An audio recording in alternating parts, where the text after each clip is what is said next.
اللہ کریم سے دعا کرتے ہیں رب کریم ہم سب کی حاضری کو اپنی بارگاہ میں قبول فرمائے. رمضان کے بعد بھی یہاں اسی طرح جمعہ کا سلسلہ بھی رہے گا. عید کی نماز انشاءاللہ یہاں فجر 5:55 پر ادا کی جائے گی اور اول وقت میں نماز عید ادا ہوگی 6:40 پر. تو آپ میں سے جو اسلامی بھائی فجر یہی جماعت سے ادا کریں تو پھر انشاءاللہ بیان بھی ہوگا اور اول وقت میں نماز عید ادا کر دی جائے گی. ایک بات میں اور کر دیتا ہوں جس میں میں نے کہا نا کہ جمعۃ الوداع میں دل غمزدہ ہے کہ اب آخری جمعہ ہے. پلیز ایک بات کو یاد رکھیے گا, رمضان کو ہم نہیں روک سکتے مگر رمضان جائے ہم کیوں چلے جاتے ہیں, ہم نمازوں سے دور کیوں ہو جاتے ہیں؟ کیا صرف ہم رمضان میں رب کے بندے ہیں؟ سوچئے نا, ہم تو رحمان کے بندے ہیں نا, شیطان کے بندے تو نہیں ہیں. شیطان قید ہے, وہ آ جائے گا, ٹھیک ہے آ جائے. ہماری تو پریکٹس کروائی گئی رمضان میں, نیٹ پریکٹس ہوتی ہے کہ مقابلے کے لیے تیار ہو جاؤ. دنیا میں کیا ہوتا ہے, پہلے پریکٹس ہوتی ہے پھر بڑا میچ ہوتا ہے. ہماری 30 ڈیز 29 ڈیز پریکٹس کروائی گئی شیطان سے مقابلے کے لیے. اور بچوں کی زبان میں بات کروں تو ہم پہلی بال پہ آؤٹ ہو جاتے ہیں, جیسے ہی چاند نظر آتا ہے عشاء کی نماز غائب ہو جاتی ہے, فجر میں قضا کر لیتے ہیں. میں آپ کو ایک مشورہ دیتا ہوں, ہم نے ابھی صبر کی بات سنی ہے نا. شیطان چاہے گا کہ آپ نماز نہ پڑھیں, شیطان چاہے گا کہ آپ عبادت سے دور چلے جائیں. نماز سے مدد لینی ہے. سبحان اللہ, دیکھیں کیسے پیارے موقع پر یہ آیت ہماری آ جائی ہے, وَاسْتَعِينُوا بِالصَّبْرِ وَالصَّلَاةِ. میں آپ کو ایک مشورہ دیتا ہوں. First 3 days are difficult. عید کے 3 دن نا شیطان پورا زور لگاتا ہے کہ آپ کی روٹین بریک کر دے, آپ کو مسجد سے دور کر دے, آپ کو نماز سے دور کر دے, آپ کو پھر گناہوں کی طرف لے جائے. یہ طوفان کے ساتھ آتا ہے. بیسٹ یہ ہے کہ آپ ایک نیت پہلے کر لیں کہ میں نے رمضان کے یہ عید کے 3 دن انشاءاللہ مسجد میں آ کر نماز پڑھنی ہے. آپ نماز 3 دن پڑھ لیں, میں نہیں کہتا ساری زندگی کی آج نیت کر کے جائیں. یہ 3 دن آپ نے کر لیے نا, آپ کی روٹین نہیں ٹوٹے گی. ہوتا کیا ہے, پہلے 3 دن میں بریک ہوتی ہے کہ یار عید ہے نا, عید پہ سب چلتا ہے, تو اس کے بعد پھر آپ آ نہیں پاتے, آپ چلے جاتے ہیں. نماز پکڑ لیں, نماز نہیں چھوٹنی چاہیے. انشاءاللہ رمضان عید کے دنوں میں نماز کی برکت سے آپ آگے بھی کنٹینیو ہو جائیں گے, کیونکہ اس کے بعد لائف نارمل ہو جائے گی. یہ 3 دن تو ہلا گلا ہوگا نا, شیطان اپنے گناہوں کا طوفان لے کر آئے گا, آپ نے اپنے آپ کو بچانا ہے. عقل مند لوگ بڑی پیاری بات کہتے ہیں, جب طوفان یہ سیلاب آئے نا تو کھڑے نہیں رہنا چاہیے اس طوفان کے آگے, سائڈ پہ ہو جانا چاہیے. اللہ کے گھر میں آ کے اس کو سیکیور کریں اپنے آپ کو, تاکہ طوفان 3 دن کا نکل جائے گا, پھر آپ انشاءاللہ لائف روٹین میں آ جائے گی. اب آپ آفس جائیں گے, دیگر کاموں کی طرف جائیں گے, تو پھر نماز پڑھنا اتنا مشکل نہیں رہے گا. اللہ کرے کہ ہم رمضان کے بعد بھی عبادت گزار بنے. جمعے کی 1 نیکی 70 نیکیوں کے برابر ہے, اور رمضان کی جو عید ہے, عید سے پہلے فطرہ دینا واجب ہے, لیکن ہم اس سے پہلے بھی دے سکتے ہیں. میں نے کل بھی مشورہ دیا تھا, آج بھی مشورہ دوں گا کہ ہو سکے تو آج فطرہ دیں. ایک تو جمعے کی نیکی ملنی ہے, جمعۃ الوداع ہے, 1 نیکی 70 نیکیوں کے برابر ہے. دعوت اسلامی والوں کا سٹال باہر موجود ہے, وہ تحریک جو پوری دنیا میں دین متین کی خدمت کر رہی ہے. اپنا فطرہ اپنی دعوت اسلامی کو دیں, اپنے بچوں کا بھی فطرہ دیں. اور یاد رہے کہ فطرے کی 4 قسمیں حدیثوں میں بیان ہوئی, گندم کا, جو کا, کشمش کا اور کھجور کا. جو بیچارے ہمارے غریب اسلامی بھائی ہیں یا زیادہ صاحب ثروت نہیں ہیں, وہ بے شک گندم کا فطرہ دیں, مگر جس کو اللہ نے نوازا ہے, کروڑوں سے اچھا رکھا ہے, بہترین کھلایا پلایا ہے, عید کے کپڑے بھی اس نے بہترین بنائے ہیں, تو پھر فطرہ بھی اچھا دیں. یہ بھی شکرانے کا ایک انداز ہے. تو 4 کیٹیگری کے فطرے آپ کو باہر پتہ چل جائیں گے. سب سے ٹاپ آف دا کیٹیگری کا فطرہ ہے اجوا کھجور کا. سبحان اللہ, یہ کتنا پیارا انداز ہے اللہ کی بارگاہ میں عرض کرنے کا کہ میرے مولا تو نے مجھے کروڑوں سے اچھا بنایا, بلکہ تو افطار بھی اجوا سے کرتا رہا, اب فطرہ بھی انشاءاللہ میں اجوا کھجور کے حساب سے دوں گا. اللہ ہمیں درازی عمر بالخیر عطا فرمائے. ہم اللہ سے طویل نیکیوں والی عمر کا سوال کرتے ہیں, مگر 1 سال تو لگے گا نا اگر اب زندہ بھی رہے. دس از دا لاسٹ ڈے, ایسا جمعہ وہ بھی رمضان کا, پھر کب ملے گا؟ تو آج کا دن دعاؤں میں, التجاؤں میں, تلاوت میں, ذکر و اذکار میں گزاریں. اللہ آج کے دن کی برکتیں ہم سب کو نصیب فرمائیں. درود پاک پڑھنے کے بے شمار فضائل و برکات ہیں, مگر جب جمعے کا دن آتا ہے, سبحان اللہ, this is actually the special day to recite درود پاک. یہ خاص دن ہے درود پاک پڑھنے کے لیے. کئی الگ الگ حدیثیں ہیں جو صرف جمعے کے دن درود پاک پڑھنے کے بارے میں. بڑی مشہور حدیث ہے, اللہ کے نبی علیہ الصلوۃ والسلام فرماتے ہیں کہ جو جمعہ کے دن 200 بار درود پاک پڑھے, اللہ اس کے 200 برس کے گناہ معاف فرما دیتا ہے. تو یہ ہمیں غور کرنا ہے, اور ہمیں جمعے کے دن کثرت سے درود پاک پڑھنا ہے. قرآن پاک کی جس آیت کو سمجھنا ہے, یہ بھی قرآن پاک کی سورہ بقرہ کی آیت ہے. بسم اللہ الرحمن الرحیم, یا ایہا الذین آمنوا استعینوا بالصبر والصلاۃ, ان اللہ مع الصابرین. ترجمہ اس کا کیا ہے؟ اے ایمان والو، صبر اور نماز سے مدد مانگو، بے شک اللہ صابروں کے ساتھ ہے. اب یہاں بہت خوبصورت باتیں ہمیں سیکھنی ہیں کہ صبر اور نماز سے مدد مانگو. قرآن ہمیں راستہ بتا رہا ہے کہ آپ کو ہیلپ چاہیے تو صبر اور نماز کے ذریعے آپ نے ہیلپ لینی ہے. اب اس کا مطلب یہ ہوا کہ عبادات کی ادائیگی، گناہوں سے رکنے اور نفسانی خواہشات پورا نہ کرنے پر صبر کیا جائے. اور نماز چونکہ تمام عبادات کی اصل ہے، اہل ایمان کی معراج ہے، اللہ اور بندے کے درمیان ایک بیوٹیفل کانٹیکٹ ہے، تو اس لیے اس سے بھی مدد طلب کرنے کا حکم دیا گیا ہے. یہ بھی یاد رہے کہ بدن پر باطنی اعمال میں سب سے سخت صبر ہے اور ظاہری اعمال میں سب سے مشکل نماز ہے. یہ بڑی اہم بات ہے. کچھ اعمال وہ ہیں جن کا تعلق دل سے ہوتا ہے، انسائٹ ہوتا ہے. انسائٹ اعمال میں سب سے مشکل کام کیا ہے؟ صبر کرنا. اور ظاہری عبادتوں میں، جسمانی عبادتوں میں سب سے مشکل کام کیا ہے؟ نماز پڑھنا. تو یہ دو اہم کام دیے گئے کہ صبر اور نماز سے مدد چاہو. اچھا، اب ہم دیکھتے ہیں کہ صبر اور نماز سے مدد ملتی کیسے ہے، اور سرکار دو عالم صلی اللہ تعالیٰ علیہ وسلم کا اس میں کیا معمول تھا. اب ذرا سنیے گا. اب نبی پاک علیہ السلام کا یہی معمول تھا. حضرت حذیفہ رضی اللہ تعالیٰ عنہ فرماتے ہیں نبی کریم علیہ السلام کو جب کوئی سخت مہم پیش آتی تو آپ علیہ السلام نماز میں مشغول ہو جاتے. آج جب میں خود اس آیت کی کچھ دنوں پہلے تیاری کر رہا تھا تو بڑا ایک نیا، کہتے ہیں نا، نیا باب آنکھوں کے سامنے کھلا کہ یقیناً جب ہم پرابلم میں آتے ہیں ہم دعا بھی کرتے ہیں، ہم لوگوں سے بھی کہتے ہیں، مگر کیا ڈائریکٹلی ہم نماز کی طرف جاتے ہیں؟ حالانکہ قرآن نے ہمیں پرابلمز کا سولوشن کیا دیا ہے کہ صبر اور نماز سے مدد چاہو. اب آگے چلیں. حضرت عمر فاروق کا بھی یہی عمل تھا کہ کوئی مشکل درپیش آتی تو آپ رضی اللہ تعالیٰ کو اگر کبھی اسلامی فوجوں کے آنے میں تاخیر پتہ چلتی، یعنی آپ چونکہ جنگوں کے لیے فوجوں کو روانہ کرتے تھے، بہت شاندار اسٹریٹجک پلانر تھے، تو اب فوج گئی اور ایکسپیکٹیشن یہ تھی کہ فلاں ٹائم کو واپس آ جائے گی. اس زمانے میں ٹیلی فون تو تھا نہیں، انٹرنیٹ تو تھا نہیں کہ لوکیشن شیئر ہو جائے گی، یہ کال آ جائے گی کہ سر ہم یہاں رکے ہوئے ہیں. اب ٹائم ہو جاتا اور فوج واپس نہ آتی نا، تو آپ اب اس کو کیا کرتے کہ اب پتہ تو نہیں کیا ہوا ان کے ساتھ، خیریت سے آ جائیں، تو آپ نماز میں مشغول ہو جاتے، نماز کے لیے کھڑے ہو جاتے. اب کیا ہمارے ساتھ کبھی ایسا ہوتا ہے کہ ہمارا بچہ کہیں گیا ہے، اس کی خبر نہیں آ رہی، یا کوئی چیز ہماری آنی ہے ابھی تک پہنچی نہیں ہے، یا کوئی اچھی نیوز نہیں آ رہی ہے، تو ہم کیا اس کے لیے نماز کی طرف جاتے ہیں؟ یہ نبی پاک کا ہمیشہ معمول رہا. حضرت عبداللہ بن محمد حنفیہ رحمۃ اللہ تعالی علیہ فرماتے ہیں کہ میں اور میرے والد ایک انصاری رشتہ دار کے پاس عیادت کرنے گئے. جب نماز کا وقت ہوا تو انہوں نے اپنے اہل خانہ میں سے کسی کو پکارا کہ اے لڑکی، وضو کا پانی لے آؤ اور ہمارے لیے نماز میں راحت پہنچاؤ. نماز پڑھ کر میں راحت پاؤں، جلدی سے وضو لے آؤ، وضو کا پانی لے آؤ. تو کہتے ہیں ہم نے ان انصاری صحابی کے یا انصاری شخصیت کے الفاظ پر بڑا تعجب کیا کہ نماز سے راحت کیسے ملتی ہے. تو انہوں نے کہا میں نے نبی پاک علیہ السلام کو فرماتے سنا ہے، اے بلال کھڑے ہو اور ہمیں نماز کے ذریعے راحت پہنچاؤ. It means namaz is a relaxation for all of us. نماز is the way to solve your problem. آپ کو جب کوئی پرابلم آئے نا، آپ اللہ کی بارگاہ میں نماز کے لیے کھڑے ہو جائیں. مکروہ وقت نہیں ہے، آپ نوافل پڑھنا شروع کر دیں. آپ دیکھیں نماز ہیلپ کرے گی آپ کی، نماز سے آپ کے لیے راحتیں ہو جائیں گی. آپ کی حضرت عبد الرحمن بن عوف کتنے بڑے صحابی ہیں رضی اللہ تعالیٰ. یہ وہ صحابی ہیں کہ جو عشرہ مبشرہ میں سے بھی ہیں. And he was billionaire on that time. سب سے امیر صحابہ میں جو نام آتے ہیں وہ حضرت عثمان غنی اور حضرت عبد الرحمن بن عوف رضی اللہ تعالیٰ کے نام آتے ہیں. آپ کا ایک بار بے ہوشی، غشی طاری ہوئی، ٹھیک ہے، انکانشیس ہو گیا. تو آپ کی والدہ نے کیا کیا؟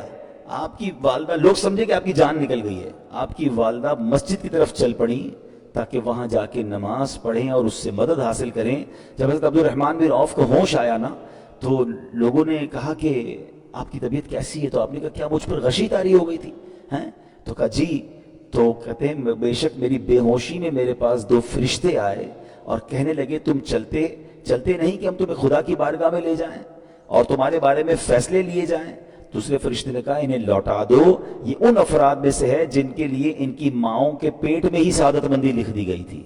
اور ان قریب اللہ تعالیٰ ان کی اولاد کو جب تک چاہے گا، ان کے ذریعے ان کی اولاد کو جب تک چاہے گا نفع دے گا۔ اس کے بعد آپ رضی اللہ تعالیٰ ایک مہینہ مزید زندہ رہے، اس کے بعد انتقال ہوا۔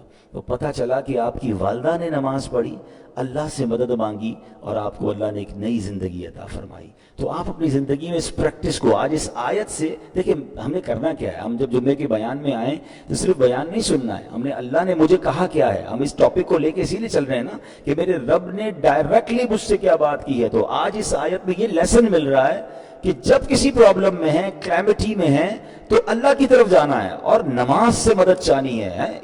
واستعینوا بالصبر والصلاۃ۔ تو نبی، اچھا آپ دیکھیں پیارے آقا کی نماز کی کیسی عادت تھی۔ بادل گرجتے تھے، آندھی چلتی تھی، کسی بری خبر کی اطلاع آ رہی ہوتی تھی، نبی پاک نماز کی طرف چلے جاتے۔ اچھا مجھے بتائیں نماز استسقاء کیا ہے؟ بارش نہیں ہو رہی ہے، پیارے آقا نماز پڑھا رہے ہیں۔ سورج گہن ہو رہا ہے، نبی پاک نماز پڑھا رہے ہیں۔ چاند گہن ہو رہا ہے، پیارے آقا نماز کی طرف۔ یعنی کس قدر اللہ کی طرف رجوع ہے۔ And whenever anything bad happen یا گوئنگ ٹو بیڈ ہیپن، ہونے والی لگ رہی ہے، کچھ بڑا ہونے والا ہے، ہمیں بھی تو خبریں آ رہی ہوتی ہے نا کہ بھائی کل بہت شدید بارش ہوگی اور اللہ نہ کرے جناب کراچی میں سیلاب آنے کی امید ہے، یا اللہ نہ کرے کوئی اور بری خبر ایکسپیکٹیشن ہے، آپ کو کاروبار میں کوئی ایسی خبر آنے کا ڈر ہے، یا آپ کی کوئی شپمنٹ جاری ہے، واٹ ایور آپ چاہتے ہیں ہر چیز بہتر ہو جائے۔ قرآن نے فارمولا دیا نا، وَاسْتَعِينُوا بِالصَّبْرِ وَالصَّلَاةِ، اللہ نے ڈائریکٹلی مجھے اور آپ کو کہا ہے۔ تو from now on words make your practice کہ میں نے انشاءاللہ نماز سے مدد لینی ہے، اور آپ اپنی آنکھوں سے دیکھیں گے، آپ اللہ سے عرض بھی کریں کہ اللہ تو نہیں قرآن میں کہا ہے مدد لے، میں نے کھڑا ہو گیا نماز کے لیے۔ تو نماز سے آپ نے مدد لینی ہے۔ اچھا اب اس کے بعد آیت کا جو سیکنڈ پارٹ ہے کہ صبر سے بھی مدد لینی ہے، اور آگے کیا فرمایا؟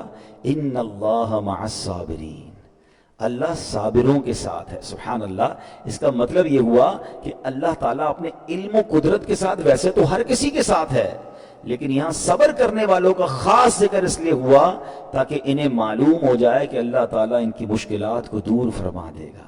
مگر کرنا کیا ہے؟ صبر کرنا ہے۔ اچھا اب صبر کے بارے میں دو باتیں بڑی اہم ہیں کہ صبر نارملی ہم جب بھی صبر کے بارے میں سنتے تو صبر ہم کہتے ہیں یار تکلیف آئی ہے صبر کرو، یقیناً یہ بھی صبر ہے، مگر صبر کی ایک اور قسم بھی ہے جو اس سے بھی سپیریئر ہے، جو اس سے بھی افضل ہے، اور وہ کیا ہے؟ گناہ کے لیے دل چاہے، حرام کے لیے دل چاہے، نفسانی خواہشات برا کام کروانا چاہ رہی ہیں اور بندہ اس پر صبر کرے۔ یہ صبر جو ہے نا، یہ شریعت کو اور محمود ہے اور بڑا افضل ہے کہ انسان کو جی چاہے کہ فلاں گناہ کرنا ہے مگر وہ اس پر صبر کرے۔ اور دوسرا صبر وہی ہے جو ہم جانتے ہیں کہ کوئی مصیبت آ جائے، کوئی آفت آ جائے، کوئی ہمارا اللہ نہ کرے کسی سے لڑائی ہو جائے، ہمیں کوئی برا بھلا کہے، ہم اسے معاف کر دیں، صبر کریں گے۔ جسمانی تکلیف ہے، کاروبار میں پرابلم ہے، ہم اللہ کی رضا پر راضی رہیں۔ تو یہ دو قسم کے صبر ہیں، اور جب کوئی بندہ صبر کرتا ہے نا تو قرآن و حدیث اور بزرگان دین کے اقوال سے میں اب اس کے 10 فائدے بتانا چاہتا ہوں۔ میں کہتا جاؤں گا، آپ اللہ کے ذکر کی نیت سے سبحان اللہ بھی کہتے رہیں، جنت میں درخت بھی لگاتے رہیں، ٹھیک ہے؟ اللہ تعالیٰ صبر کرنے والوں کے ساتھ ہے۔ صبر کرنے والے کو اس کے عمل سے اچھا اجر ملے گا، صبر کرنے والے کو بے حساب اجر ملے گا، صبر کرنے والوں کی جزا دیکھ کر قیامت کے لوگ حسرت کریں گے، صبر کرنے والے رب کریم کی طرف سے درود و ہدایت اور رحمت پاتے ہیں، صبر کرنے والے اللہ کو محبوب ہیں، صبر آدھا ایمان ہے، صبر جنت کے خزانوں میں سے ایک خزانہ ہے، صبر کرنے والے کی خطائیں مٹا دی جاتی ہیں، اور صبر ہر بھلائی کی کنجی ہے۔ اب آتے ہیں ان دونوں صبر کو تھوڑا سا ڈیفائن کرتے ہیں۔ ایک نفسانی خواہشات، گناہ کا جی چاہتا ہے، کیونکہ نفس ہے نا وہ تو ہر وقت موج مستی چاہتا ہے، وہ تو ہر وقت چاہتا ہے جناب بس یہ بھی کام کر لوں وہ بھی کر لوں۔ اب مجھے یہ دیکھنا ہے کہ میرا یہ کام اللہ کو راضی کرے گا یا رب کو ناراض کر دے گا۔ لیکن جو نفسانی خواہشات پر صبر کرتا ہے نا، گناہ سے اپنے آپ کو بچاتا ہے، قرآن کیا کہتا ہے؟ وَأَمَّا مَنْ خَافَ مَقَامَ رَبِّهِ وَنَهَى النَّفْسَ عَنِ الْهَوَىٰ فَإِنَّ الْجَنَّةَ هِيَ الْمَأْوَىٰ، اور رہا وہ جو اپنے رب کے حضور کھڑے ہونے سے ڈرا اور نفس کو خواہش سے روکا تو بے شک جنت ہی اس کا ٹھکانہ ہے۔ دل چاہ رہا ہے، شیطان کہہ رہا ہے کر لے، کوئی دیکھنے والا نہیں ہے، علاقہ بھی چینج کر لیا، شہر بھی تبدیل ہو گیا، nobody here to watch you، مگر اللہ دیکھ رہا ہے۔ جو نفس کو روک لینا اس کا ٹھکانہ کیا ہے؟ اس کا ٹھکانہ جہنم ہے۔ اچھا نارملی اگر غور کریں ہم گناہ کرتے کیوں ہیں؟ جتنے بھی گناہ ہیں what ever the list of گناہ اٹھائیے. کوئی شراب پیتا ہے, کوئی بدکاری کرتا ہے معاذ اللہ, کوئی جوا کھیلتا ہے, کوئی جناب بے حیائی کرتا ہے, گندی چیزیں دیکھتا ہے یا جھوٹ بولتا ہے, واٹ ایور, ان تمام گناہوں میں تھوڑی سی لذت ہے, ٹیسٹ. ٹھیک ہے, غیبت میں بھی ٹیسٹ ہے, بلکہ کتابوں میں آیا کہ غیبت میں شراب سے بھی زیادہ مزہ ہے, جبھی تو بندہ چھوڑتا نہیں ہے.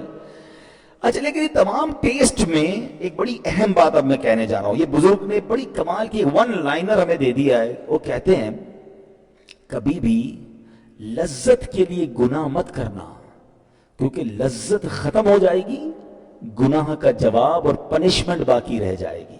اب آپ اس فارمولے کو سامنے رکھیں کہ جب بھی ہم گناہ کرتے ہیں فیو منٹس یا فیو آورز کی ایک انجوائمنٹ ہے, آفٹر دیٹ انجوائمنٹ ختم, مگر اس کا جواب باقی ہے, عذاب باقی ہے, اللہ نہ کرے اللہ ناراض ہوا تو پنشمنٹ باقی ہے. تو کیا فرمایا, انجوائمنٹ کے لیے گناہ مت کرنا, انجوائمنٹ ختم ہو جائے گی, عذاب باقی رہ جائے گا.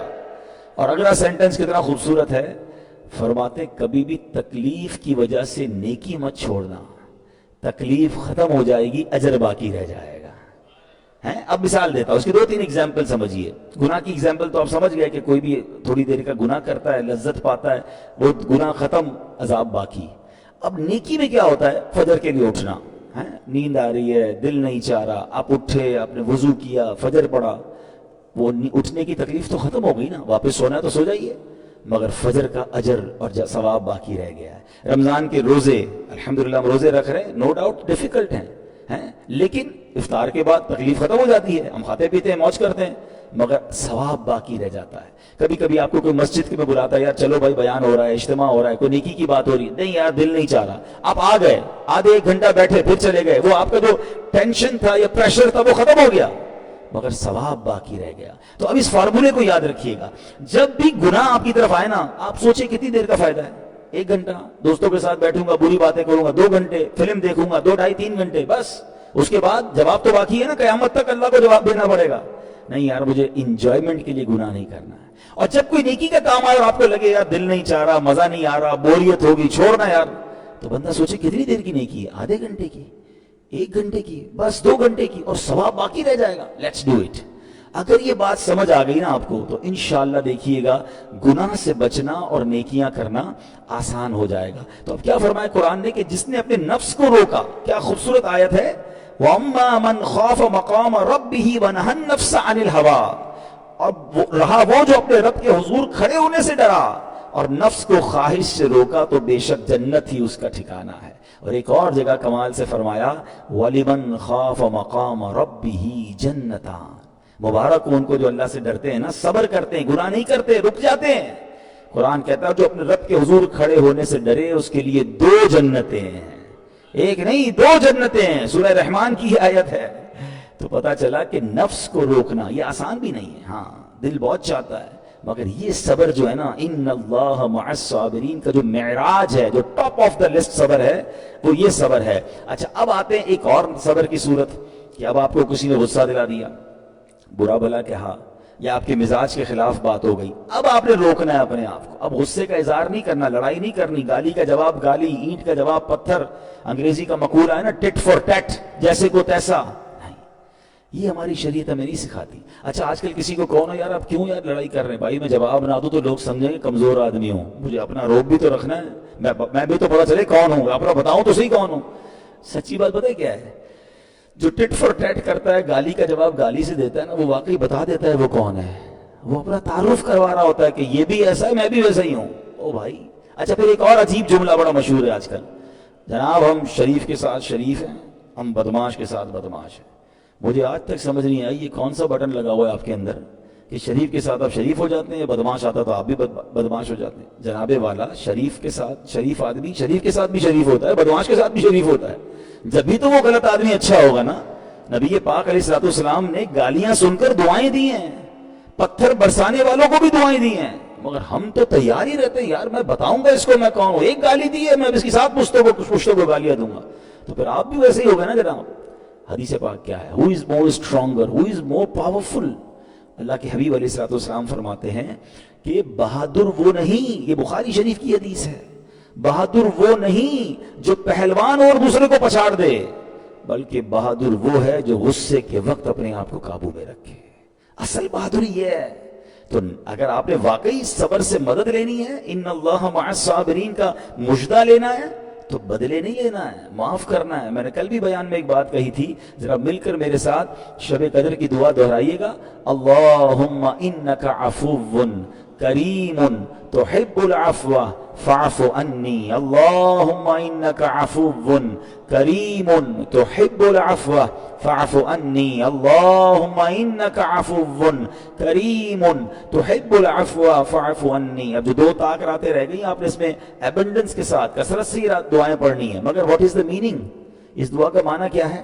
اللہم انک عفو، اے اللہ تو معاف کرنے والا ہے، تحب العفو معافی کو پسند کرتا ہے، فاعف عنی اللہ مجھے بھی معاف کر دے. ہم کیا کہہ رہے ہیں اللہ سے؟ اللہ مجھے معاف کر دے اور میرے سارے اگلے پچھلے گناہ معاف کر دے. مگر دیر از اے کوسچن، آپ نے معاف کر دیا سب کو؟